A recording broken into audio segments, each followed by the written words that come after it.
Welcome to Math Solutions, dear students, scholars and friends. Exercise 6.2. इस आज के lecture में कम्प्लीटली सॉल्व करेंगे हम ओल्ड क्वेश्चंस पे भी फोकस होगा और जो न्यू क्वेश्चंस ऐड हुए हैं वो भी आपके सामने सॉल्यूशंस प्रेजेंट करेंगे। लेकिन इससे पहले आप सब लोग होपफुली एक्सरसाइज 6.1 कर चुके होंगे। एक्सरसाइज 6.1 इंपॉर्टेंट इस सेंस में है कि शॉर्ट आंसर क्वेश्चन के लिए ये एक आइडियल एक्सरसाइज है। अगर आपने ये एक्सरसाइज नहीं की तो आपको ये एक्सरसाइज लाजमन कंप्लीटली करनी चाहिए। एक्सरसाइज 6.2 की तरफ बढ़ते हैं। आइए इसकी पहले शेप देखते हैं। इस एक्सरसाइज में टोटल 23 क्वेश्चंस हैं, जिनमें वेरियस क्वेश्चंस ओल्ड हैं, कईयों की फेस वैल्यूज चेंज हो चुकी हैं, कुछ बहुत अच्छे क्वेश्चंस हैं, टेक्निकल क्वेश्चंस हैं और ये पिछली बुक की निस्बत बहुत अच्छी एक्सरसाइज है जो कि एक बेहतरीन रिगोरस प्रैक्टिस प्रोवाइड करती है। जो एपी सीखना चाहते हैं, जानना चाहते हैं अच्छे तरीके से, उनके लिए बेहतरीन एक्सरसाइज है ये। लेकिन इसको शुरू करने से पहले हम जानना चाहते हैं कि वो कौन से की पॉइंट्स हैं जो इस एक्सरसाइज को सॉल्व करने में हमारी हेल्प कर सकते हैं। उनमें सबसे पहला की पॉइंट है कि आपको इस चैप्टर की सेंस पता होनी चाहिए। इस चैप्टर को स्टार्ट कैसे करना है, इसकी रूट्स क्या है, सीक्वेंस क्या है, सीक्वेंस प्रोग्रेशन से कैसे मुख्तलिफ होती है और रियल लाइफ में एग्जाम्पल्स क्या है। ये वीडियो लेक्चर आपने यकीनन सुना होगा, आप नहीं सुना तो काइंडली इसको सुने, आपके लिए बेनिफिशियल है। सेकंड, हमें एवोल्यूशन पता होना चाहिए कि अरिथमेटिक प्रोग्रेशन क्या है। उस एक वीडियो के अंदर मौजूद है, हमने इसकी टर्म से कैसे एवोल्यूशन करनी है, from first term to end और from last term to first term कैसे मूव करना है, और मिक्स्ड टर्म, किसी भी टर्म से कोई भी टर्म बनानी हो, ये मौजूद है इस वीडियो लेक्चर में जिसका नाम है arithmetic progression, everything you need in one video. Let us move to the solution of this exercise. उसके लिए हमें ये दो वीडियो लेक्चर्स क्या प्रोवाइड करते हैं, वो की पॉइंट्स, टेक्निकल पॉइंट्स हमारे पास क्या है। 4 टेक्निकल पॉइंट्स हैं जो हमारे पास मौजूद हैं और पूरी एक्सरसाइज में ये बार बार यूज होंगे। नंबर 1, जर्नल टर्म के 3 फार्मूले। जर्नल टर्म nth टर्म बनानी हो फ्रॉम फर्स्ट टर्म, यानी A1 से कोई भी टर्म बना सकते हैं आफ्टर कंप्यूटिंग कॉमन डिफरेंस, यानी D पता हो जाए। क्या फार्मूला है? an is equal to A1 plus n-1 times D। Well known formula है, पुरानी बुक पे मौजूद है, लेकिन ये आने वाले तीनों फार्मूलाज ओल्ड बुक में नहीं थे। ये बड़ी पावर थी। हम लोग ये एंट्री टेस्ट में, स्पेशली जब हम प्रिपरेशन करवाते हैं ई-कैट की और नस्ट की यानी कि फंक की तैयारी करवाते हैं, तो हम ये बड़े शॉर्टकट्स की फॉर्म में बताते होते थे। But now these are no more mysteries for students. अगर एक एफएससी का बच्चा ये सारे फार्मूला स्टूडेंट्स कर लेता है तो कोई इशू नहीं होगा उसे इस तरह के क्वेश्चंस करते हुए। सेकंड है kth term from the last term. Last term पता हो, कॉमन डिफरेंस पता हो, तो आप बैकवर्ड चलेंगे। जैसे फॉरवर्ड जाने के लिए प्लस n-1 D करते हैं, ऐसे ही लास्ट टर्म से बैकवर्ड k-1 टाइम्स D करते हैं। लास्ट टर्म से कोई भी टर्म बन सकती है। फिर न सिर्फ ये तीसरा जनरल टर्म फार्मूला क्या कहता है? ये कहता है कि आप किसी भी टर्म से कोई भी टर्म बना सकते हैं after you know their values and the common difference, and that is any term kth term from mth term is equal to ak is equal to am plus difference of their positions. याद रखिए, जिस order में required term और known term होंगी उसी order में difference लेना है और हमने ऐड ही करना है। अगर ये फॉरवर्ड जाना हुआ तो ये ऑटोमेटिकली प्लस आएगा, अगर ये बैकवर्ड आना हुआ तो ये ऑटोमेटिकली माइनस आएगा। तो ऑर्डर याद रखिए, AK appears first, AM appears second, तो आपको K पहले लिखना है, M बाद में लिखना है। ये थर्ड फार्मूला है। Fourth one is common difference. पहले हम कहते थे कि जी दो कंसेक्टिव टर्म्स का डिफरेंस हो, वो कॉमन डिफरेंस है। अब ये आपको न्यू फार्मूला प्रोवाइड करता है, कोई सी दो टर्म्स पता हो, उनका नंबर पता हो, हम लोग उसका कॉमन डिफरेंस उनकी वैल्यूज को माइनस करके और उनकी पोजीशंस को माइनस करके डिवाइड करेंगे तो हमें कॉमन डिफरेंस की वैल्यू मिल जाएगी। ये 4 फार्मूलाज हैं जो रिपीटेडली यूज होंगे। हम तैयार हैं अब इन 4 फार्मूलाज के साथ। ये हैं जो सारे टूल्स चाहिए एक्सरसाइज 6.2 के लिए। Let us start exercise 6.2। इसका फर्स्ट क्वेश्चन है, इसमें कहते हैं जी आप कॉमन डिफरेंस मालूम कीजिए। इस 2 एपीज दी गई हैं और फिर उनकी मदद से नेक्स्ट 2 टर्म्स मालूम कीजिए। अरिथमेटिक सीक्वेंसेस हैं, अरिथमेटिक प्रोग्रेशंस हैं। फर्स्ट पार्ट है 9, 16, 23। इस पे वक्त जाया करने की जरूरत नहीं, ये बड़े आसान क्वेश्चंस हैं। A1 हमारे पास 9 है, A2 हमारे पास 16 है और A3 हमारे पास 23 है, and so on. Common difference का फार्मूला आप चाहें तो a2 माइनस a1 कर लें, चूंकि कंसेक्टिव टर्म्स मौजूद हैं इसलिए हमें बड़ा फार्मूला सोचने की जरूरत नहीं है, या a3 माइनस a2 कर लें। a2 माइनस a1 में a2 16 और a1 9 रखने से हमारे पास d की वैल्यू 7 आ जाती है। जैसे ही d बना, अब हम इसकी नेक्स्ट टू टर्म्स यानी टर्म नंबर 4, टर्म नंबर 5 लिख सकते हैं। टर्म नंबर 4 बनाने के कई तरीके हैं। पहला तरीका, आप थर्ड टर्म में d मिलाएंगे तो अगली टर्म बनेगी। आप फर्स्ट टर्म में 3d मिलाएंगे तो फोर्थ टर्म बनेगी। सेकंड टर्म में 2d मिलाएंगे तो फोर्थ टर्म बनेगी। चूंकि यहां पे हमारा काम ये प्ले करना नहीं है कि कैसे कैसे बन सकता है, कोई एक वे यूज करते हैं। इसमें हम थर्ड टर्म जो कि प्रीवियस है उसमें d ऐड करेंगे तो हमारे पास फोर्थ टर्म आ जाएगी, और जैसे ही फोर्थ टर्म आएगी फिफ्थ टर्म बनाने के लिए यही यूज हो जाएगी। a4 में फिर d ऐड कर देंगे तो हमारे पास 37 आ जाएगी। जब कंसेक्टिव टर्म्स हो तो नेक्स्ट टर्म बनाने के लिए फर्स्ट टर्म यूज करने की जरूरत नहीं है, लास्ट टर्म में ही d मिलाएंगे तो अगली टर्म्स आना शुरू हो जाती हैं। हम यही प्रोसीजर रिपीट करते हैं पार्ट नंबर 2 पे। इसमें a1 हमारे पास 5 है, a2 हमारे पास 5 प्लस स्क्वायर रूट 2 है, a3 हमारे पास 5 प्लस 2 स्क्वायर रूट 2 है। कॉमन डिफरेंस के लिए a2 माइनस a1 यूज करते हैं, 5 प्लस स्क्वायर रूट 2 माइनस 5 करेंगे, a2 माइनस a1 करेंगे, 5 कैंसिल हो जाएंगे और d की वैल्यू हमारे पास स्क्वायर रूट 2 आ जाएगी। जी बिल्कुल सेम प्रोसीजर। टर्म नंबर हमें 4 चाहिए, a3 प्लस d से बना पाएंगे, ये बाकी दोनों ऑप्शंस भी बता दिए हैं, बट हमें इस एडवेंचर की जरूरत नहीं है। a3 मौजूद है, इसमें एक स्क्वायर रूट 2 यानी कि d मिलाएंगे तो ये 5 प्लस 3 स्क्वायर रूट 2 हो जाएगा। ये 2 है और ये 1 मिलकर 3। a5 बनाना हो तो a4 में d ऐड कर देते हैं, a4 में d ऐड करते हैं तो ये 5 प्लस 4 स्क्वायर रूट 2 आ जाएगा, और ये हमारे पास रिक्वायर्ड टर्म नंबर 4 और 5 आ जाएंगी। क्वेश्चन नंबर 2 है, right the first 3 terms of each arithmetic sequence with given information. इसमें फर्स्ट 3 टर्म्स चाहिए, और ये उनकी मेहरबानी है कि पहली टर्म तो उन्होंने खुद ही बता दी और साथ कॉमन डिफरेंस बना दिया। हमारा काम क्या है, फर्स्ट टर्म से सेकंड, सेकंड से थर्ड, या जनरल टर्म फार्मूला यूज करें। a1 गिवन है 2, इसे हम सर्कल कर लेते हैं, इसे मार्क कर लेते हैं, ये हमें चाहिए। कॉमन डिफरेंस 13 है। a2 किसके इक्वल होता है, a1 plus 2 minus 1d। What we are using, यहां हम जनरल टर्म फार्मूले को रेफर कर रहे हैं, लेकिन इसकी जरूरत नहीं थी, आप डायरेक्ट a1 प्लस d भी कर सकते हैं। हम इसको यूज कर रहे हैं, ये बन जाएगा a1 value of a1 2, 2 minus 1 1, d 13, 13 plus 2 answer is 15। a3 बनाते हैं, a3 बनाने का क्या तरीका हुआ, इस मेथड से a1 प्लस 3 माइनस 1 n3 हो गया, d वैल्यू लगाइए यहां पे a1 की, that is 2, 2 times 13, 26 plus 2 answer is 28। So term number 3 is 28। आप a2 क्विकली जुबानी बना सकते हैं, 2 plus 13 is 15, 15 plus 13 is 28, that is term number 3। तो ये क्वेश्चन MCQ आएगा तो डायरेक्ट जुबानी करेंगे, लेकिन शॉर्ट क्वेश्चन आएगा तो फिर ये वाले स्टेप्स आपको फिल करने पड़ेंगे, कुछ ना कुछ वर्किंग दिखानी पड़ेगी, वरना ये शॉर्ट क्वेश्चन के आंसर मार्क्स नहीं मिलते हैं। सेकंड टॉप पे ये वैसे हाईलाइट भी एंड पे करना चाहिए कि ये है जी फर्स्ट 3 टर्म्स। आगे बढ़ते हैं, सेम प्रोसीजर हम रिपीट करेंगे सेकंड पार्ट के लिए। a2 उसी तरह से वैल्यूज लगाते हैं तो हमारे पास -1 आ जाएगा, a2 आ गया, इसको भी आप रिकॉर्ड कर लें। a3 का फॉर्मूला वैल्यूज लगाइए, सॉल्व कीजिए, a3 -14 आ गया तो हमारे पास तीनों टर्म्स आ गई। क्या क्या, a1 12, a2 -1, a3 -14। लेकिन एंड पे वो आंसर एग्जामिनर ये जरूर देखना चाहेगा कि आपने क्वेश्चन को कंक्लूड किया है कि नहीं। ये आखिरी सेंटेंस कभी मत भूला करें, जब भी क्वेश्चन कोई पूछे वो क्वेश्चन का आंसर एंड पे कंक्लूड करना हमारी ड्यूटी का हिस्सा है। एग्जामिनर सबसे एंड से भी शुरू कर लेते हैं कि आंसर ठीक है बाकी ओके होगा, तो never forget to conclude the question. आगे बढ़ते हैं, क्वेश्चन थर्ड है जी, आपको दी गई है टर्म नंबर n, यानी किसी सीक्वेंस की किसी अर्थमेटिक प्रोग्रेशन की जनरल टर्म दी गई है, an equal to 4 plus 3n। हमें कहा गया है इससे टर्म नंबर n+1 बनाए, इससे टर्म नंबर 2n बनाए। चूंकि टर्म बनानी है और टर्म बनाने के लिए जनरल टर्म मौजूद है, कोई a1 नहीं चाहिए, कोई d नहीं चाहिए, जो कि असूल है AP की कैलकुलेशन का। हम इसी में n को ही रिप्लेस करेंगे। टर्म नंबर n+1 के लिए आप क्या करेंगे, रिप्लेस n बाई n+1। यहां एक चीज मैं क्लियर कर दूं, अक्सर बच्चे लिखते हैं, स्टूडेंट्स लिखते हैं put n equal to n plus one. जब आप n equal to n plus one enforce करते हैं, n से कट जाता है तो 0 इक्वल टू 1 आ जाता है। ऐसा नहीं करना, हम रिप्लेस करते हैं, पुट नहीं करते हैं। रिप्लेस करेंगे तो जहां जहां n होगा वहां ब्रैकेट लगाइए और n प्लस वन लिखिए। अगर कोई और फैक्टर है तो ये बनेगा a n plus one is equal to 4 plus 3 times n plus one. Bracket खोलिए, सिंप्लीफाई कीजिए, लीजिए a n प्लस वन बन गया 3n प्लस 7। हमें a 2n चाहिए, क्या करना है?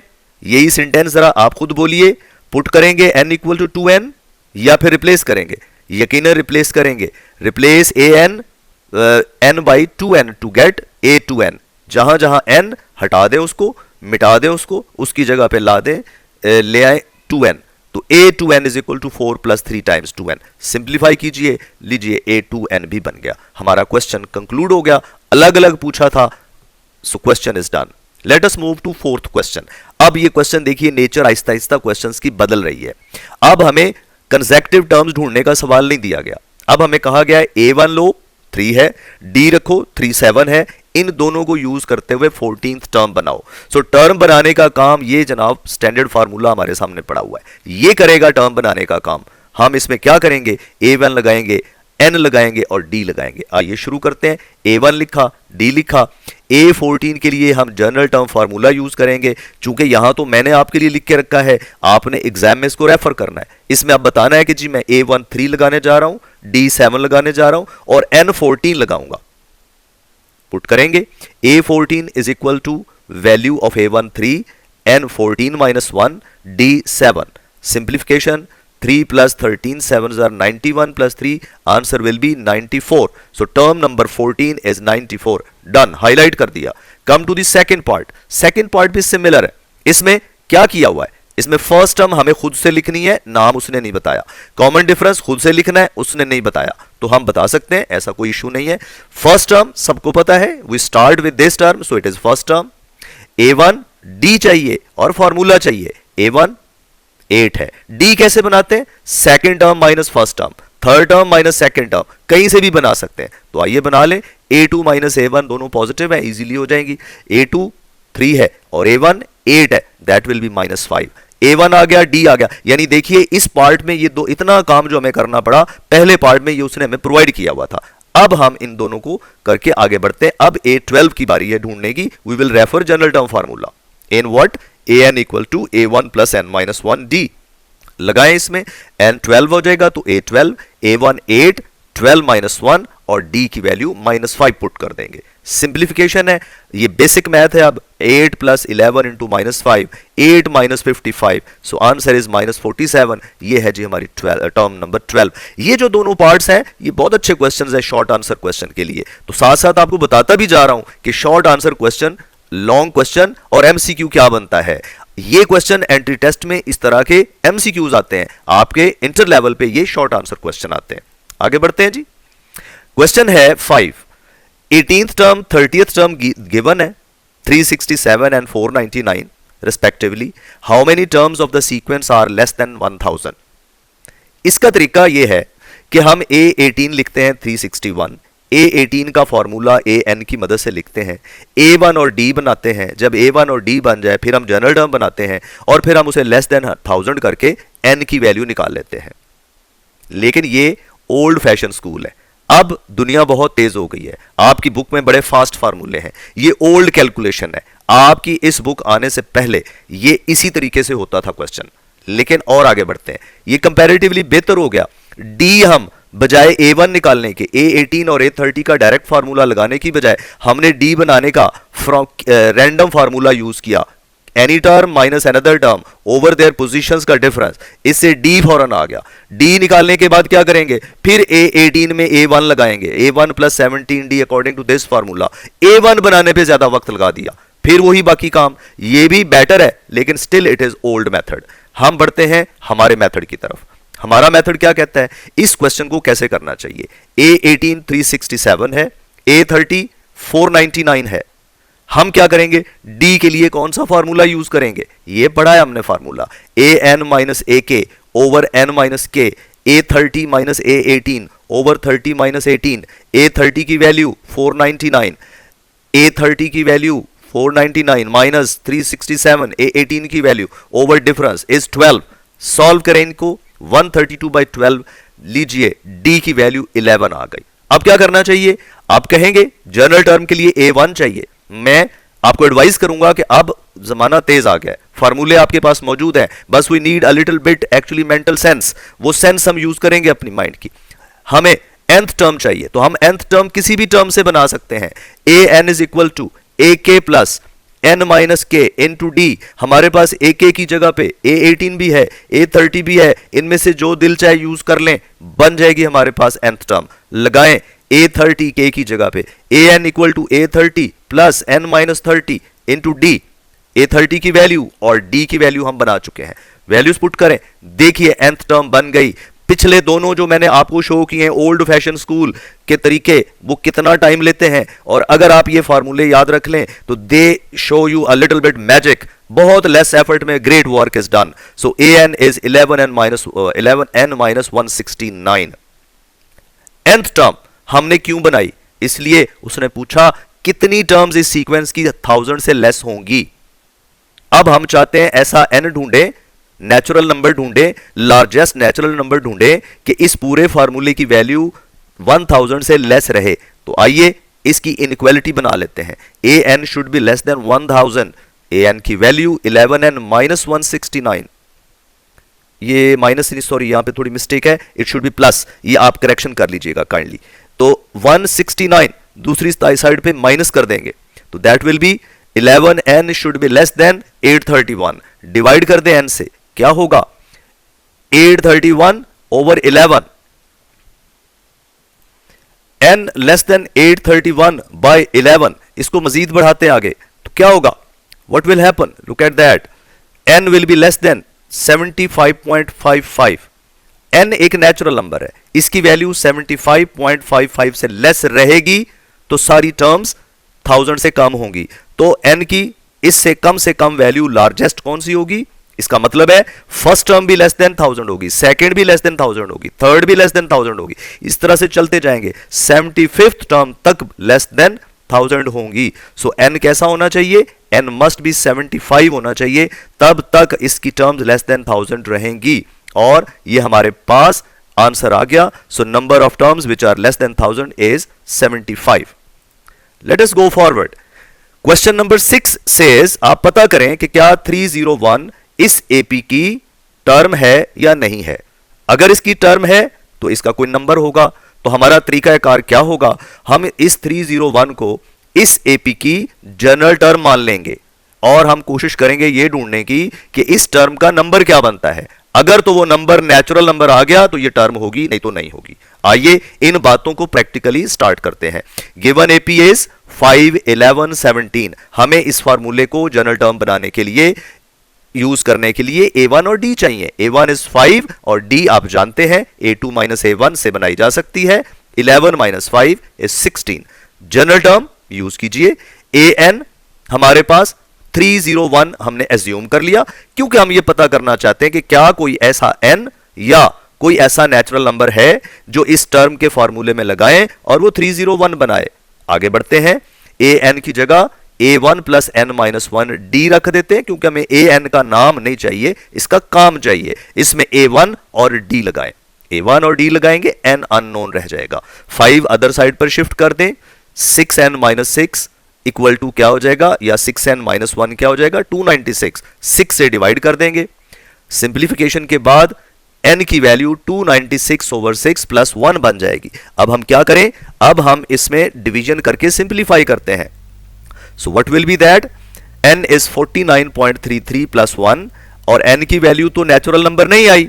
इसका मतलब है ना ये इसकी 50th टर्म है, ना ये इसकी 51st टर्म है। ये किसी पोजीशन पे नहीं बैठती इसके अंदर। सीक्वेंस में पोजीशन नंबर 50.33 टर्म का नंबर नहीं हो सकता। सो इसका मतलब है 301 is not a term of the given AP. ये हमारी कंक्लूजन है, एंड पे ये लिखना जरूरी है।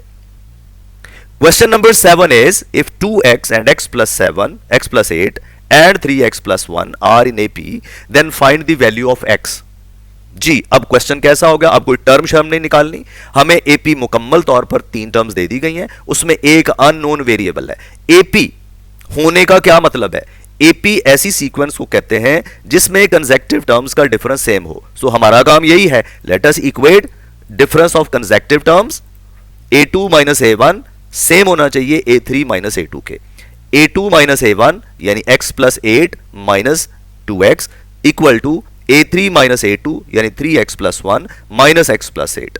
ब्रैकेट्स एक्सपैंड कीजिए, x माइनस 2x का answer minus x, 8 as it is, 3x minus x will make 2x, 1 minus 8 will make minus 7। x terms एक तरफ राइट पे ले आए x को, तो 2x प्लस x मिलकर 3x, 7 लेफ्ट पे शिफ्ट कर दें तो ये बना 15 इक्वल टू 3x या 3x इक्वल टू 15। x की वैल्यू डिवाइडिंग बाय 3 5 आ गई, ये हमारा रिक्वायर्ड आंसर है। इन 3 टर्म्स में x की जगह 5 लगा दिया जाए तो यकीनन ये एपी बन जाएगी। Question number 8 is which term of this AP is 123। ये बिल्कुल मिलता जुलता क्वेश्चन है क्वेश्चन नंबर 6 से, जिसमें कहा था कि पता करें कि ये उसकी टर्म है कि नहीं। ये उससे एक अगला कदम है कि ये जी उसकी टर्म अगर है तो बताइए ये कौन सी टर्म है। इट इज ऑलमोस्ट सिमिलर, हम इसे मान लेंगे ये इसकी टर्म है और उसका नंबर ढूंढने की कोशिश करेंगे। तो याद रखिए एपी ये है, इज 123। सवाल पूरा पढ़ना है, 123 इसका हिस्सा अभी नहीं बताया हुआ, हमें नहीं पता ये कौन सी टर्म है। शुरू करते हैं। इस एपी में a1 हमारे पास 3 है, d हमारे पास 5 है। कैसे बना, second term minus first term, 8 minus 3 से 5 बन गया। हम 123 का नंबर ढूंढना चाहते हैं तो उसे मान लें, एज्यूम कर लें। अलजबरा यही तो सिखाता है कि जो आप करना चाहते हैं उसे एज्यूम कर लें, अगर ठीक होगा तो वैल्यू मिलेगी, नहीं होगा ठीक तो वो वैल्यू नहीं मिलेगी। लेट 123 बी nth टर्म, तो an इक्वल टू 123 रख दिया। an का formula a1 plus n minus 1 into d equal to 123। a1 और d पुट कर दें, इसमें सॉल्व करें, 5 से डिवाइड कर सकते हैं, n माइनस 1 इक्वल टू 24 हो जाएगा। तो फिर जब 1 दूसरी तरफ शिफ्ट करेंगे तो 25 आ गया। देखिए नेचुरल नंबर है, बिल्कुल ठीक ठीक n की वैल्यू आई। ऐसा हो सकता है अगर ये नेचुरल नंबर ना आता तो हम कहते भाई आप इसका मुझे हमसे टर्म नंबर पूछ रहे हो, ये तो उसकी टर्म ही नहीं है, लेकिन ये इसकी टर्म है। कौन सी, 123 is the 25th term of given AP. आगे बढ़ते हैं। क्वेश्चन नंबर 10 इज 9 मैंने थोड़ा एंड पे रखा हुआ है, वो एंड पे स्पेशल क्वेश्चन है, वो बाद में करेंगे, इसी सीक्वेंस में थोड़ा वेट कीजिएगा। 10th क्वेश्चन है, the 7th and 21st terms of an AP are 37 and 107 respectively. Find the AP and its 100th term. अब सवाल थोड़ा सा टेक्निकल हो गया। टर्म नंबर 7 गिवन है, टर्म नंबर 21st गिवन है, लिखने लगे हैं। A7 गिवन है और A21 गिवन है। A7 37 है रिस्पेक्टिवली, का मतलब उसी तरतीब से पहले 7th 37 आएगा, फिर 21st, फिर 107 आएगा। Find AP. एपी बनाने के लिए 2 ही की पॉइंट्स हैं, हमें A1 चाहिए और D चाहिए। A1 छुपा हुआ है A7 में according to this formula. A7 इस फार्मूले से क्या होता है, याद रखिए टारगेट तय हो चुका है, हमें A1 और D ढूंढना है। तो हम D की वैल्यू, A1 और D चाहिए, D की वैल्यू को फायदा उठाते हैं इस फार्मूले से। हमारे पास ये है formula, AK minus AN over K minus N, कोई टर्म माइनस दूसरी term over their position numbers, A21 minus A7 over 21 minus 7। बड़ा जबरदस्त फार्मूला हो गया है, आपको लंबी कैलकुलेशन से बचाता है जी। वैल्यूज लगाते हैं, A21 is 107, A7 is 37 over 21 minus 7 becomes 14। ये 107 माइनस 31 क्विकली सॉल्व करें, पहले 7 से उड़ा दें, 100 में से 30 माइनस कर दो, 70 बचा, 70 ओवर 14। तो D की वैल्यू क्या मिलती है, लीजिए 5 आ गई D की वैल्यू, वेरी क्विकली। अब हमें A1 चाहिए, A1 A7 में मौजूद है। A7 का formula A1 plus 7 minus 1 into D is equal to 37। हमने A7 की जगह A1 plus 7 minus 1 D according to general term लगा दिया। अब इसमें D लगाएंगे, A1 आ जाएगा। 6 इंटू 5, चूंकि D 5 था, 30 अदर साइड पर शिफ्ट कीजिए, A1 इज इक्वल टू 7। और जैसे ही आपने A1 बनाया तो आपको रिकॉल आना चाहिए, वो जो लेक्चर्स में कह रहा था कि आपको सुनने चाहिए, हमने पढ़ा था कि एपी की जर्नल शेप ऐसी होती है, A1 लिखो फिर D ऐड करते जाओ, एपी बनती चली जाएगी। A1 is 7, second term 7 plus 5, third term 7 plus 2 times 5, values put कर दें, ये रही हमारी एपी, इसी की हमें जरूरत थी। अब उसने बोला 100th टर्म निकालिए, लो जी AN वाले फॉर्मूले में N को 100 कर दें, तो A100 equal to A1 plus 100 minus 1D।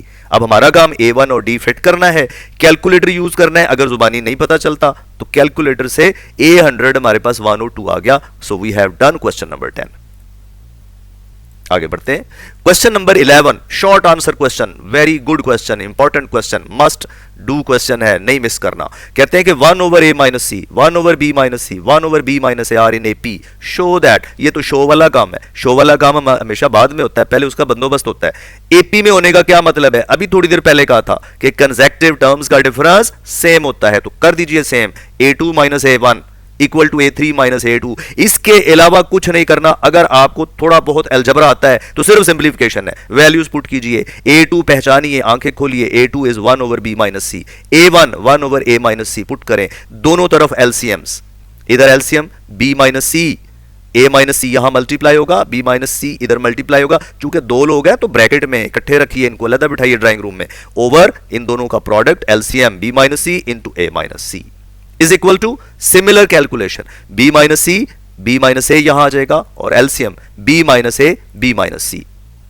मुझे तो लगता है कि हम यहां पे कुछ कट कर सकते हैं, आपको भी लग रहा होगा B माइनस सी कट कर सकते हैं, बाकी काम बाद में होते रहेंगे। कट कर दें या ब्रैकेट खोले, वो हम अगले स्टेप में भी कर सकते हैं। A minus c minus B plus c over, वो देखिए कट हो गया, B माइनस सी कट हो गया, अगले स्टेप में हमने नहीं लिखा, इज इक्वल टू ब्रैकेट खोल लें, B minus c minus B plus A over क्या बचेगा, B माइनस ए। ये B माइनस सी कैंसिल हो चुके हैं, अब और भी कैंसिल होंगे। क्या देखिए, C से कैंसिल हो जाएगा, A माइनस B बचा और A माइनस सी नीचे बचा। राइट हैंड साइड पे यहां से B कैंसिल हो गया, तरतीब बदलेंगे, A minus C over B minus A. लीजिए जनाब, जो उसने कहा वो हमने प्रूव कर दिखाया, यही हमारा टारगेट था। इतना छोटा सा क्वेश्चन है, MCQs शॉर्ट आंसर क्वेश्चन के लिए अच्छा क्वेश्चन है। Question number 13 is find 8th term from the end of an AP। आ गया वो फॉर्मूला जिसकी मैं बात कर रहा था कि सेकंड हमारी पावरफुल जो फाइंडिंग इस नई बुक की है वो है एंड से कोई टर्म बनानी हो। तो ये बड़ा अच्छा फार्मूला है, हमें कुछ भी और A1 वगैरह ढूंढने की जरूरत नहीं है। Let us start. यहां पे A1 है 8, D है 11 माइनस 8 3। देखिए शुरू के क्वेश्चंस में मैं आपको अलिफ बे का समझाता था कि डी ऐसे बनाना है, लेकिन अब मेरी हिम्मत देखिए कि मैं फौरन डी लिख देता हूं। मुझे आप पे ट्रस्ट हो गया कि आप समझ गए कि D3 कैसे बनेगा। 11 माइनस 8 से बनेगा जनाब, 14 माइनस 11 से बनेगा 3, बन गया।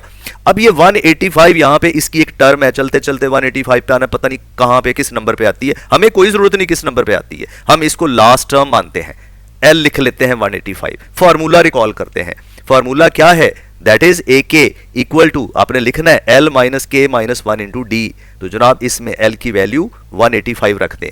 K क्या है, हमें 8वीं टर्म चाहिए, K की जगह 8वीं टर्म चाहिए, K इक्वल टू 8 लगा देंगे, A1 की जरूरत ही नहीं है, L हमें इसमें पुट करना है 185, D हमने 3 लगाना है, लगाएं 185 माइनस 8 माइनस 1 इंटू 3, ये बनेगा 185 माइनस 21। So answer is 164।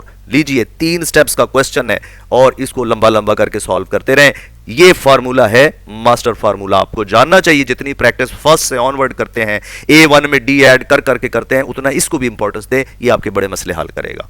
आगे बढ़ते हैं, क्वेश्चन नंबर 14। ये कहते हैं find the nth term of the progression. अरे इसको अर्थमेटिक प्रोग्रेशन नहीं कहा, वो एंड पे पूछा है क्या ये अर्थमेटिक प्रोग्रेशन है, अभी देख लेते हैं। पहले तो इसकी nth टर्म बनाए, जब तक इसकी पावर में 10 है तब तक ये अर्थमेटिक प्रोग्रेशन नहीं होती, क्योंकि अर्थमेटिक प्रोग्रेशन का फॉर्मूला देखो, an equal to A1 plus n minus 1d। n variable है, n की पावर 1 है और ये लीनियर होता है हमेशा, n का स्क्वायर आ जाए, n का क्यूब आ जाए, वो कभी AP नहीं होती। तो यहीं से शक पड़ गया, पावर इसकी 1 नहीं है, पावर 10 है, लग यहीं से रहा है कि ये AP नहीं है, लेकिन हमें इसकी nth टर्म बनाने को कहा गया है। ये किसी AP की ही पावर 10 रखने से बनाया गया, तो हम क्या करें, हम इसकी पावर को निगलेक्ट कर देते हैं। डिनोमिनेटर सब का 7 है, उसे भी निगलेक्ट कर दें, वो बाद में वापस ले आएंगे, परेशान ना हो, जाते नहीं कहीं पे। 10 माइंड में रखें, हमें पता है सबको 7 से डिवाइड करना है, पावर 10 लेनी है, उनके बगैर ये AP बन रही है। देखिए 3 10 17, A1 3 है, D आपके पास 7 है, इसकी nth टर्म बना लेंगे तो इसकी भी बन जाएगी, कोई मसला नहीं। an equal to A1 plus n minus 1 into D। A1 is 3, D is 7, put करते हैं value, 3 plus 7n minus 7, simplify करें तो देखिए an 7n माइनस 4 बन गई। ये nth टर्म किसकी है? जो एपी हमने लिखी है। अब जो जो चीजें निगलेक्ट की थी वापस लानी पड़ेंगी। हमने डिवाइडेड बाय 7 माइनस निगलेक्ट किया था, वो वापस लाएंगे। हमने पावर निगलेक्ट की थी, वो पावर लाएंगे। तो हमारी इस सीक्वेंस की nth टर्म क्या होगी? उसका नाम tn रख लें। वो होगी इसकी nth टर्म की रेज टू द पावर, अरे स्क्वायर क्यों लिखा मैंने? ये करेक्शन होनी चाहिए, अभी कर लेते हैं, डोंट यू वरी जी। ये लीजिए, ये करेक्शन हो गई, an over 7 raise to the power 10, और ये बन जाएगी हमारे पास इस प्रोग्रेशन की nth term 7n minus 4 over 7 whole power 10। अब इसकी nth टर्म तो हमने बना ली। मैं रिपीट कर दूं, हमने 10 को निगलेक्ट किया, 7 को निगलेक्ट किया, क्योंकि ये यूनिफॉर्म आ रहे थे। बाकी जो वेरी हो रहे थे वो एपी बनाते हैं। हमने उनकी nth टर्म बना के वापस जिनको निगलेक्ट किया वो इंट्रोड्यूस किया, तो हमारे पास nth टर्म बन गई। ये एक इजी वे था। अब वो कहते हैं क्या ये प्रोग्रेशन जो दी गई है ये एपी है कि नहीं? हम इसका भी जवाब दे सकते हैं, वो हमें पता तो पहले ही है जी। 3 पावर 10, 100 पावर 10, 10 पावर 10, 17 पावर 10, चूंकि ये लीनियर टर्म्स नहीं है, पावर 10 है। हमारी हर टर्म में, जनरल टर्म में पावर्स यूनिफॉर्म नहीं होती, पावर 1 होती है, ये पावर 10 है, ये एपी में नहीं है। कैलकुलेट करने की जरूरत नहीं है। किसी को दावे पे शक है तो वो चेक कर ले, हमने दावा किया है, चेक कर ले, ये एपी नहीं है, क्योंकि इनमें पावर्स स्क्वायर क्यूब 10 आ जाए, किसी भी टर्म में पावर स्क्वायर क्यूब नहीं आ सकता एपी में। तो हम कह सकते हैं कि जब इनको 7 से डिवाइड करेंगे फिर पावर 10 लेंगे तो भी ये एपी नहीं होगी। आई एडवाइज यू, इतना सा काफी है, एक्स्ट्रा कैलकुलेशन लंबी चौड़ी करने की जरूरत नहीं है। Hopefully you have got the idea. आगे बढ़ते हैं। क्वेश्चन नंबर 15 है, if the arithmetic progressions 3, 10, 17 and so on, जो दूसरी सीरीज सीक्वेंस जो है प्रोग्रेशन है वो 63, 65, 67 एंड सो ऑन। तो हमें दो अर्थमेटिक प्रोग्रेशंस दी गई हैं इस तरह से। वो कहते हैं कि उनका कौन सी टर्म नंबर जो है वो आपस में इक्वल हो जाएगी, ऐसा n ढूंढना है। मींस वो टर्म नंबर ढूंढना है कि उनकी वो दोनों टर्म्स सेम हो जाएंगी। तो इसका मतलब क्लियर है, हमें इसकी nth टर्म बनानी होगी, दूसरी एपी की भी nth टर्म बनानी होगी, दोनों को इक्वेट करना है और देखना है कि क्या n की वैल्यू आती है। अगर तो n की वैल्यू वही कहूंगा दोबारा नेचुरल नंबर आ गई तो फिर वो कोई टर्म उनकी बराबर होगी, और अगर वो नेचुरल नंबर ना आया आंसर n का तो फिर इसकी कोई टर्म इनकी बराबर नहीं हो सकती। Let us do it. कैसे करेंगे? फर्स्ट एपी को अलग डील करें, इसकी जनरल टर्म बनाते हैं, a1 और d लिखा, an equal to a1 plus n minus 1 d में वैल्यूज लगाइए, ये बन जाएगी 7n माइनस 4। सेकेंड एपी लिखते हैं, इसमें फर्स्ट टर्म चाहिए हमें, d चाहिए, फर्स्ट टर्म का नाम b1 रख लेते हैं, d उसी तरह से 2 चलेगा।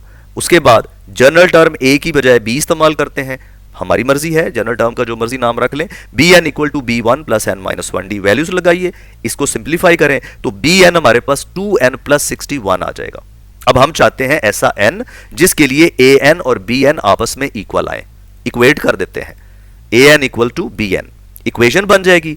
n टर्म्स जो है, n वाली टर्म्स वो एक साइड पर शिफ्ट करें, बाकी टर्म्स एक साइड पर शिफ्ट करें, तो हमारे पास फाइनल इक्वेशन बनी 5n इक्वल टू 65। बड़ी आसानी से 5 से डिवाइड करें, लीजिए 13वीं टर्म दोनों की आपस में इक्वल हो जाएगी, 13वीं टर्म दोनों सीक्वेंसेस की आपस में इक्वल हो जाएगी। ऐसे ही उसने कहा था फाइंड वैल्यू ऑफ n, जिसके लिए ये दोनों सीक्वेंस की कोई टर्म बराबर हो जाए, तो टर्म नंबर 13 दोनों की बराबर हो जाएंगी।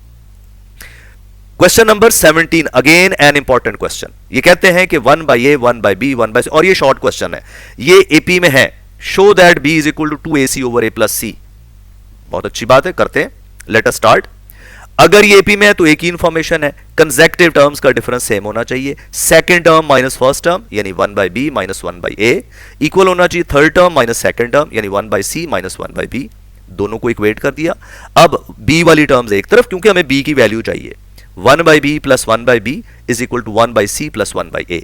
ये 2 बाई बी हो जाएंगे, सेम टर्म्स है ना, 2 टाइम्स हो जाएगा, और इधर एलसीएम लेंगे, a plus C by A C हो जाएगा। रेसिप्रोकेट कर दें, b by 2 equal to A C over A plus C हो जाएगा। क्रॉस मल्टीप्लाई कर दें तो b की value 2ac over A plus C आ गया। ये था हमारा question number 17। Question number 18 similar है। ये कहते हैं कि 1 by A, 1 by B and 1 by C are in AP. Show that the common difference is a minus C over 2ac। कोई मसला नहीं, एपी में है, कॉमन डिफरेंस निकालने को बोला है, तो आइए शुरू करते हैं। Common difference a2 minus a1 से बनेगा, 1 बाई बी माइनस 1 बाई ए, बन गया कॉमन डिफरेंस। लेकिन वो कहता है कि ये होना चाहिए। हम इसको एलसीएम लेके देखते हैं, इसका एलसीएम लेते हैं तो ये b minus A over A B आ जाएगा। लेकिन ये तो वो नहीं है, ये तो वो नहीं है, इसमें a और c है, इसमें b आ रहा है। चले नेक्स्ट ट्राई करते हैं। d is equal to a3 minus a2, third में से सेकंड माइनस करते हैं तो क्या होगा 1 by C minus 1 by b. इसका भी एलसीएम लेते हैं, लेकिन इसमें फिर क्या मिसिंग हो गया, a मिसिंग हो गया, ये भी नहीं चाहिए। हम दोनों को कर देते हैं ऐड, ताकि ये b वाला मामला खत्म हो जाए। इसमें ये b नहीं है, बट मैं आपको रिमाइंड कराऊं, अगर आप a1 और a3 की मदद से d निकालने वाला फॉर्मूला यूज करते a k, वो d equal to a k minus a n over k minus n, तो ये डायरेक्ट ही हो जाना था। यानी अब ये सवाल, उसके लिए ये स्टेप्स करने की भी जरूरत नहीं है। ऐड करें, दोनों को ऐड करेंगे तो क्या हुआ, ये 1 बाई बी कैंसिल हो गया और 1 by C minus 1 by A बचा, 1 by C minus 1 by A बचा, कैंसिल किया। इनका सिर्फ अब एलसीएम लेना है। A C LCM a minus C over A C, D की वैल्यू मिल गई a minus C over 2ac। हम क्या करते हैं, कॉमन डिफरेंस कहा था, पहली दो टर्म से निकाला नहीं बना, दूसरी दो टर्म से निकाला नहीं बना, दोनों में से b खत्म करने के लिए ऐड कर दिया और d की वैल्यू हमारे पास a minus C over 2ac आ गई। Question number 19 is a good question. ये कहते हैं कि ये प्रूफ असल में है जो फॉर्मूला हम अब तक यूज करते रहे। प्रूफ क्या है कि अगर ak और am denotes two different terms of an ap, show that the nth term is ak plus n minus k into ak minus am over k minus m। ये फॉर्मूला बताता है कि कोई भी टर्म, कोई सी भी दो टर्म्स पता हो उनसे बनाई जा सकती है। उन टर्म्स के नंबर पता हो, उन टर्म्स की वैल्यूज पता हो, तो उनसे कोई तीसरी टर्म बनाई जा सकती है। आइए, अच्छा क्वेश्चन है, let us prove it. Start करते हैं जी। इसमें क्या करें, since ak and am are in ap, so ak की वैल्यू इस फॉर्मूले से क्या बनेगी, ak is equal to a1 plus k minus 1 into d. am क्या बनेगा, n की जगह m लगाएंगे, that will be a1 plus m minus 1 into d. अब हमें a1 खत्म करना है, हमें d की पता करनी है वैल्यू, दोनों को माइनस करते हैं, सब्ट्रैक्ट करें, साइन चेंज हो जाएंगे तो क्या होगा, देखिए a1 कैंसल, लेफ्ट पे आ जाएगा ak माइनस am और राइट पे हो जाएगा k minus 1d minus m minus 1d। Right से d कॉमन लेते हैं, क्या बचेगा, k minus 1 minus m plus 1, 1 1 cancel हो जाएगा, k माइनस 1d बचेगा और आप यहां से d की वैल्यू बना पाएंगे ak minus am over k minus m। लीजिए d की वैल्यू बन गई हमारे पास, क्योंकि हमें nth टर्म में ये देखिए नजर आ रहा है कि ये वाला फैक्टर मौजूद है और हमें पता भी था कि ये d की वैल्यू है, लेकिन इस क्वेश्चन में प्रूव करने को कहा है, शो करने को कहा है, हम यूज नहीं कर सकते, हमें हर चीज बनानी है इसमें। Let us do the next job. अब हम ak और am की मदद से d बना चुके हैं, अब हम an की तरफ चलते हैं। इस फॉर्मूले में क्या लिखा हुआ है, an equal to a1 plus k n minus 1 into d. अब इसमें an जो है वो ak से स्टार्ट हो रही है, तो हम am को फिलहाल निगलेक्ट कर देंगे, इसके साथ am को कंपेयर करें। an और ak सॉरी, यानी थर्ड इक्वेशन और फर्स्ट इक्वेशन में an और ak है, हमें an और ak का रिलेशन बनाना है, तो हम इन दोनों को माइनस करते हैं, a1 लिखते हैं, ak लिखते हैं, सब्ट्रैक्ट करते हैं, तो क्या होगा, what will happen, a1 cancel हो जाएगा, an minus ak equal to n minus 1 into d minus k minus 1 into d. Common ले, d कॉमन हो गया, माइनस 1 प्लस 1 हो गया, कैंसिल हो जाएंगे और आपके पास an की वैल्यू ak को राइट पे शिफ्ट कर दें, n minus 1 k into D बन जाएगी। अब हमारा काम ये जो अभी d की वैल्यू बनाई है वो इसमें पुट करना है, तो आपके पास वो प्रूफ हो जाएगा जो आपको चाहिए। देखिए मैं रिपीट कर दूं, ak और am के फॉर्मूले लिखने हैं, माइनस करना है ताकि d आ जाए, फिर उसके बाद an का फॉर्मूला लिखना है, an में से ak को माइनस करना है ताकि an और ak का रिलेशन बने, फिर उसमें d रह जाएगा, d की वैल्यू लगाएंगे तो हमारे पास an आ जाएगा। ये था क्वेश्चन नंबर 19। आगे बढ़ते हैं। अब यहां तक जो काम था ये एक स्टाइल के थोड़े लाइटर क्वेश्चंस थे, अब जो लेफ्ट ओवर क्वेश्चंस हैं उनकी बारी है। आगे बढ़ते हैं। क्वेश्चन नंबर है 9। ये कहते हैं कि जी which term of this AP is the first negative term. ये एपी है, हम इसकी a1 लिखेंगे 30, d a2 माइनस a1 लिखेंगे, वो माइनस 0.5 आ जाएगा। हमें कहा गया है कि इसकी कौन सी टर्म नेगेटिव होगी, तो हम nth टर्म, हमें नहीं पता कौन सी है, हम कहते हैं मान लेते हैं nth टर्म है जो नेगेटिव टर्म है, तो हम nth टर्म की जगह an equal to a1 plus n minus 1d लगाते हैं। n की वैल्यू लगाई 30, minus 0.5 into n minus 1, minus 30 दूसरी साइड पर शिफ्ट किया माइनस 30। अब हमने माइनस 0.5 से डिवाइड करना है, ये आप पिछली क्लासेस में पढ़ चुके हैं। लेस देन या ग्रेटर देन इनइक्वालिटी को नेगेटिव से डिवाइड करें तो वो ग्रेटर में बदल जाती है। सो -30 over -0.5 use calculator, answer will be 60। So n -1 की वैल्यू 60 से बड़ी होनी चाहिए। 1 दूसरी तरफ ले जाइए तो n की वैल्यू 61 से बड़ी होनी चाहिए। इसका मतलब है पहली टर्म्स जो हैं वो नेगेटिव नहीं होंगी। नेगेटिव टर्म्स कब बनेगी? जब n की वैल्यू 61 से जैसे ही बढ़ेगी। तो फिर जैसे ही बढ़ेगी वैल्यू वाली n की कौन सी आ गई? 62 टर्म। उसने बोला है फर्स्ट नेगेटिव टर्म, तो फर्स्ट नेगेटिव टर्म कौन सी आएगी? Very next to the 61st term, that will be 62th term. अब लेफ्ट ओवर क्वेश्चन है 12वां सवाल है, how many numbers of 3 digits are divisible by 7? आइए लिस्ट बनाते हैं जो 7 से डिविजिबल नंबर है। पहला 3 डिजिट नंबर कौन सा होगा जो 7 से डिविजिबल है? 105 होगा, टेबल पढ़ना पड़ेगा, 112 होगा, 119 होगा और चलते जाएंगे। आखिरी मुझे इस तरह के क्वेश्चन पे थोड़ा सा सोल्यूशन पे डाउट है, लेकिन इससे अगर आप किसी तरह पता कर लें 7 को 3 डिजिट नंबर्स कहां खत्म होते हैं? 999 पे। तो 999 को 7 से डिवाइड कर लेते हैं, तो जो आपके पास डेसिमल से इंटेग्रल पार्ट है उसे 7 से मल्टीप्लाई कर देंगे तो ये 994 आ जाएगा आपके पास। तो 994 आखिरी 3 डिजिट नंबर है, तो हमें पता करना है इसका नंबर क्या है। A1 हमारे पास हो गया 105, D है 7। अच्छा मैं रिपीट कर दूं, आप कहेंगे मैं जल्दी में बोल गया हूं। आखिरी 3 डिजिट नंबर कौन सा होगा? 999। उसके बाद 1000 है, वो 4 डिजिट है। 999 को 7 से डिवाइड करेंगे आप, जितना आंसर आए उसमें से डेसिमल पार्ट मिटा दें, उसको 7 से मल्टीप्लाई करें, जो बाकी बचा है तो 994 आ जाएगा। D 7 हो गया। हम मान लेते हैं कि 994 nth टर्म है। an is equal to 994, an की जगह a1 plus n minus 1d equal to 994 रखेंगे। a1 105, d की जगह 7, राइट पे शिफ्ट कर दें 105, सब्ट्रैक्ट करेंगे 889 आ जाएगा। 7 से डिवाइड करते हैं, कैलकुलेटर इस्तेमाल करते हैं, n माइनस 1 127, तो n की वैल्यू 128 आ गई। तो कितने नंबर्स हैं जो डिविजिबल बाय 7 है और हैं भी 3 डिजिट? वो है 128। So that's our required solution. एक और लेफ्ट ओवर क्वेश्चन है जी 12वां। ये इस तरीके से भी हो सकता है, हमें नहीं पता इसकी लास्ट मल्टीपल ऑफ 7 कौन सा है 3 डिजिट, हम उसे छोड़ देते हैं, तो वो हम बना भी सकते हैं। a1 plus n minus 1 into D बना भी सकते हैं, उसे लेस देन 1000 कर देंगे। सॉल्व करेंगे तो हम देखेंगे कि n की वैल्यू less than 128 whole 6/7, 128 point something से कम होनी चाहिए, तो वो multiple of 3 digit number, multiple of 7 3 digit number बनेगा।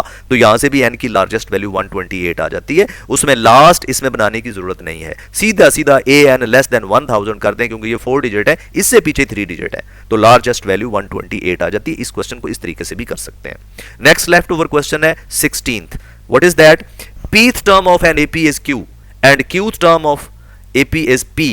Prove that nth term is p plus q minus n। बड़ा ट्रिकी क्वेश्चन है, आइए शुरू करते हैं।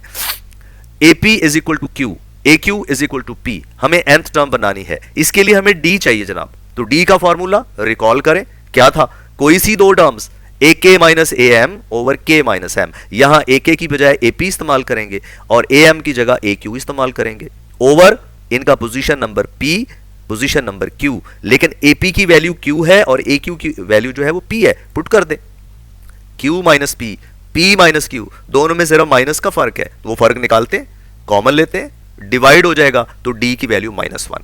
ऐसी प्रोग्रेशन जिसमें pth टर्म q हो और qth टर्म p हो, 7th टर्म 11 हो, 11th टर्म 7 हो, जहां पे ये स्विच हो वहां पे कॉमन डिफरेंस हमेशा -1 होता है। ये प्रूव भी हो गया, इस्तेमाल करते हैं। इसकी nth टर्म बनानी है जनाब। nth टर्म बनाने के लिए क्या करें? हमें फिर से a1 की कोई जरूरत नहीं है, हमें पता है कि nth टर्म हम किसी भी टर्म से बना सकते हैं। an equal to AP plus n minus 1 times p into q into d, sorry. तो लीजिए AP हमारे पास q है, लगा दें इसकी जगह, d हमारे पास -1 है, लगा दें इसकी जगह, तो क्या बनेगा?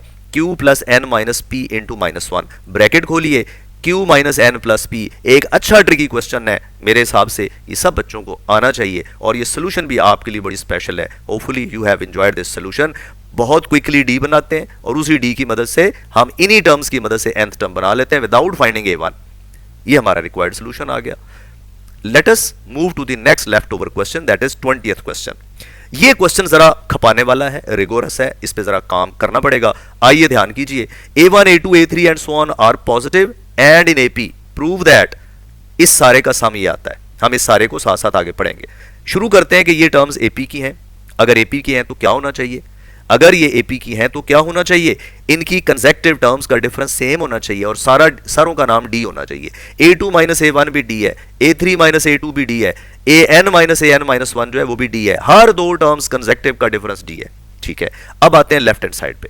लेफ्ट हैंड साइड ये है जनाब, अगले स्टेप में ये करते हैं कि ये अंडर रूट्स तो हमें पसंद नहीं क्योंकि ओरिजिनल टर्म्स में अंडर रूट्स कोई नहीं, इन्हें रैशनलाइज कर देते हैं। इसको थोड़ा तरतीब ही बदल दी, a2 अंडर रूट पहले लिखा, a1 अंडर रूट बाद में लिखा क्योंकि d में a2 पहले है a1 बाद में है।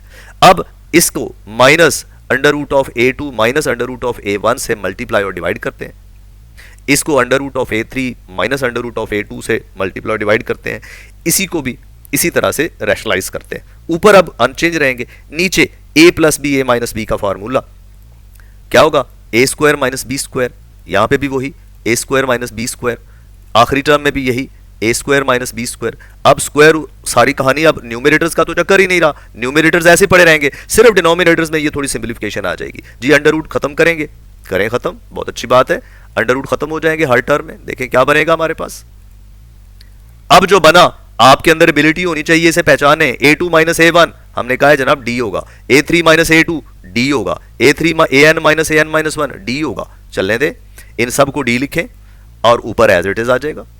अब सबका एलसीएम d है, d एलसीएम ले लें ऐसे ही। अब ब्रैकेट खोलें और ब्रैकेट खोलेंगे तो आप हैरान रह जाएंगे। पहले फैक्टर की फर्स्ट टर्म दूसरे में नेगेटिव है, इसकी फर्स्ट टर्म नेक्स्ट में नेगेटिव है, इसकी फर्स्ट टर्म नेक्स्ट में नेगेटिव होगी। हर फैक्टर की फर्स्ट टर्म नेक्स्ट में नेगेटिव होगी। रह कौन जाएगा, इसकी सेकंड टर्म क्योंकि इससे पीछे कोई फैक्टर नहीं है जिसकी फर्स्ट टर्म से ये मैच होगी, और इसकी फर्स्ट टर्म क्योंकि नेक्स्ट कोई नहीं है जिसकी सेकंड से ये मैच होगी। ये फिक्रा जरा लंबा हो गया, मैं रिपीट कर दूं। हर फैक्टर की फर्स्ट टर्म नेक्स्ट की सेकंड से मैच हो रही है लेकिन साइन डिफरेंट है। लेकिन इसकी सेकंड का कौन वाली वारिस है, कोई नहीं, पीछे कोई फैक्टर ही नहीं है। इसकी सेकंड टर्म प्रीवियस की फर्स्ट टर्म से मैच हो रही है लेकिन इसकी फर्स्ट टर्म नेक्स्ट से मैच होनी थी, वो नहीं है। इसका मतलब ये दो लोग यूनिक हैं, minus under root of a1 और अंडर रूट ऑफ an। बाकी सब एक दफा प्लस एक दफा माइनस मौजूद है, काटिए उन्हें, जो जो मैच होते जाए उन्हें काट दे जाए, तो ये सिलसिला चलता रह जाएगा और सारी टर्म्स कट जाएंगी सिवाय दो के। आपके पास बचेगा under root of an minus under root of a1 over d। अब हमें जो आंसर चाहिए उसमें गौर करें, under root of a1 over under root of an, नीचे है plus under root of an denominator में, ये ऊपर आ गए तो रैशनलाइज कर देते हैं, multiply and divide by under root of an plus under root of a1। तो क्या होगा, ऊपर A square plus minus B square का फार्मूला लगाइए, A square minus B square नीचे एज इट इज, फिर क्या होगा, अंडर रूट खत्म हो जाएंगे, क्या बचेगा an माइनस a1। लेकिन an का फार्मूला ये ऊपर लिखा पड़ा है, लगा दें उसकी जगह, क्या होगा, फायदा क्या होगा, a1 कैंसल और अगले स्टेप में d भी कैंसल और हमारे पास वही आंसर आ जाएगा जो कि रिक्वायर्ड है। अच्छा सवाल है, वैसे अच्छी प्रैक्टिस प्रोवाइड करता है, सिर्फ कैलकुलेशन कॉम्प्लिकेटेड है, इससे घबराना नहीं चाहिए। ये मैथमेटिकल एक्सीलेंस के लिए इस तरह की डिटेल्ड कैलकुलेशन आपको बहुत अच्छी समझे कि ये प्रोटीन होती है मैथमेटिक्स की जो प्रैक्टिस करनी होती है। इस तरह के चैलेंजिंग क्वेश्चन से कभी अवॉइड ना किया करें। Let us go forward. Question number 21 है, if the roots of this equation are equal. लो जी, पुरानी बात कर दी, क्वाड्रेटिक इक्वेशन की रूट्स इक्वल हो तो डिस्क्रिमिनेंट याद आता है हमें, डिस्क्रिमिनेंट जीरो होना चाहिए। बाकी बातें बात की हैं, शुरू करते हैं। इसमें एक्स स्क्वायर के कोएफिशिएंट को कैपिटल बड़ा ए कह दिया क्योंकि स्मॉल ABC पहले से यूज हो रहे हैं। एक्स के कोएफिशिएंट को कैपिटल B कह दिया और फिर a माइनस बी, सी की जगह पे कैपिटल C इस्तेमाल किया ताकि छोटे लोग पहले से इस्तेमाल हो रहे हैं जी। डिस्क्रिमिनेंट जीरो कर देते हैं, B square minus 4ac zero, square खोल लें, मल्टीप्लाई करें, रीअरेंज करें, कैंसलेशन के बाद आखिरी इक्वेशन बनेगी C square plus A square plus 4b square plus 2ac minus 4ab minus 4bc। ये एक परफेक्ट स्क्वायर का फार्मूला है तीन टर्म्स का, सी स्क्वायर ए स्क्वायर 4b स्क्वायर यानी 2b स्क्वायर। मजे की बात है, जिस जिसमें सी और ए आए हैं दोनों वो पॉजिटिव है और जिस जिसमें बी आया है वो नेगेटिव है, तो इसका मतलब क्या हुआ, ये C plus A minus 2b का होल स्क्वायर है। अंडर रूट ले लें, क्या होगा, c plus A minus 2b equal to 0। इधर से अंडर रूट 0 का अंडर रूट 0 ही रह जाएगा। अब c प्लस ए एक तरफ या माइनस 2b को ब्रेक कर दें, मजीद देखें तो क्या बचेगा आपके पास, c minus B is equal to, b उधर ले गए, a उधर ले गए, b माइनस ए। देखिए कॉमन डिफरेंस सेम आ रहा, b माइनस सी और b माइनस ए बराबर, तो इसका मतलब ए बी सी AP में है। AP में होने की यही गारंटी होती है कि b माइनस सी और b माइनस ए, सी माइनस बी और b माइनस ए बराबर होने चाहिए। कंसेक्टिव टर्म्स का डिफरेंस चूंकि सेम है इसलिए ये AP बन गई। Next question is, if the sides of a right triangle are in AP, find the ratio of its sides. आइए साइड्स का नाम रखते हैं, मिडल का नाम ए रख लेते हैं, नेक्स्ट का नाम ए प्लस डी रख लें, उससे नेक्स्ट का नाम ए प्लस 2d हो सकता था, लेकिन हमने क्या किया, हमने इससे पिछली टर्म ले ली ए माइनस डी। हम जानते हैं कि फॉरवर्ड जाना हो तो डी ऐड करते हैं, बैकवर्ड आना हो तो डी माइनस करते हैं, उसमें भी कोई मजायका नहीं। जो स्टूडेंट्स ये कहते हैं, जो लोग ये कहते हैं कि जी टर्म्स के नाम A plus D A plus 2d रख लें, वो भी सही है, थोड़ी लेबर ज्यादा करनी पड़ जाएगी। कोई कहता है क्यों जी डी क्यों आया, आप ए बी सी क्यों नहीं रखते, तो फिर इसमें अर्ज यह है कि तीन आप अननोन शो करेंगे ए बी सी, तो तीनों को फिर पहले रिलेट करना पड़ेगा। अननोन जितने ज्यादा होंगे आपकी कैलकुलेशन उतनी टफ हो जाएंगी, सो डोंट डू दैट। ये टर्म्स अच्छी हैं आपके पास, इनमें सबसे बड़ी साइड ए प्लस डी है और राइट एंगल ट्राइंगल में सबसे बड़ी साइड हाइपोटेन्यूज होती है। बाकी दो लोगों में से एक परपेंडिकुलर एक बेस। तो हम जानते हैं कि अगर ये तीन टर्म्स एपी में हैं, एपी में हमने कर दी, तो इनके राइट एंगल ट्राइंगल की साइड्स होने की कीमत अदा करनी पड़ेगी। क्या, hypotenuse square should be equal to base square plus perpendicular square. Square खोलें, A square plus A square minus 2ad plus D square equal to A plus D का स्क्वायर खोलेंगे, A square plus 2ad plus D square. कौन लोग cut जाएंगे, एक ए square cancel होगा, एक D square cancel होगा और बाकी भी कट जाएंगे। ये 2d पे जरा गलती से अजाब नाजल हो गया, ये डी स्क्वायर पे क्रॉस लगाना था, वो गलती से इधर आ गया। तो आप समझ लें हमारे पास क्या बना, ए स्क्वायर बचा, 2ad इधर आकर 4ad बन जाएगा, एक ए थ्रू आउट कट जाएगा क्योंकि ए जीरो नहीं हो सकता, इसलिए मैं काटते हुए कोई परेशानी नहीं। ए इक्वल टू 4d आ गया जनाब। लो जी, अब हम इन तीनों टर्म्स के अंदर ए की वैल्यू लगाएं, साइड्स बन गई जिनमें इनकी रेशो भी लिखें, ए की जगह 4d लगाएं, ए की जगह 4d लगाएं, तो ये बन जाएगा 3d ratio 4d ratio 5d। D through out cut जाता है तो रेशो बन गई 3 रेशो 4 रेशो 5। अब ये गलती नहीं पकड़ लेनी, उस्तादों की गलतियां नहीं पकड़ते कि 2ad को क्यों काटा हुआ है, ये नहीं कटता था भाई। गलतियां उस्तादों की इतनी जल्दी नहीं पकड़ते होते, माफ भी कर देते होते हैं। ये डी स्क्वायर पे क्रॉस लगना था तो गलती से लग गया, उसके लिए आई रिग्रेट। क्वेश्चन हो गया जी आपका, आपको मुबारक हो, 22वां सवाल हो गया। Let us go to the question number 23। If nth term of a progression is a linear expression in n, then prove that this progression is an AP। आइए शुरू करते हैं। nth term of the progression जो है उसका नाम रख लेते हैं, लेट कर लेते हैं कि वो kn प्लस c है, जबकि k और c कौन है, कॉन्स्टेंट्स है। इससे आप इसकी नेक्स्ट टर्म बना सकते हैं। ये टर्म लीनियर इन n है, क्यों है, n की पावर 1 है, k और c कॉन्स्टेंट्स है। आगे बढ़ते हैं, अगर मैं चाहूं कि इसकी नेक्स्ट टर्म बनाओ, n प्लस 1 टर्म बनाओ, तो n को रिप्लेस करके n प्लस 1 लगाना पड़ेगा, लगा देते हैं। अब हम पता करना चाह रहे हैं कि ये कोई टर्म nth टर्म है इस प्रोग्रेशन की और ये उससे नेक्स्ट टर्म है। अगर तो इन दोनों का डिफरेंस कांस्टेंट हो गया तो ये पता चल जाएगी ये एपी है, और अगर डिफरेंस कांस्टेंट ना हुआ यानी उसमें n मौजूद रहा तो वो एपी नहीं है। Let us find that. Difference of consecutive terms is an plus 1 minus an। Value लगाइए, an प्लस 1 की value kn plus k plus c है, माइनस an की वैल्यू kn प्लस c है। ब्रैकेट खोलिए, kn और c cut जाएंगे, हमारे पास क्या बचा, k। देखिए कंसेक्टिव टर्म्स का डिफरेंस k आ गया, so this k is the coefficient constant, so difference remains constant whatever the number of term n is. Consecutive terms का डिफरेंस सेम है, इसका मतलब हर लीनियर एक्सप्रेशन जो होगा n में वो एक एक्चुअली AP की टर्म्स को प्रेजेंट कर रहा होगा। ये था आपका question number 3 and I think it was the last question of this exercise. आप लोगों को मुबारक हो, आपने पूरी 6.2 कर ली है और इस एक्सरसाइज की अच्छी प्रैक्टिस आपको एपी में एक्सपर्ट बना देगी। और बात करते हैं कि आपके लिए नेक तमन्नाएं हैं, सब्सक्राइब करें, फॉलो करें, बेहतरीन लेक्चर बहुत जल्दी आपके सामने आएंगे। आपको कुछ भी कोई भी टॉपिक मजीद करना हो मुझे बताइए, I am ready to prepare the lecture for that. Wish you best of luck.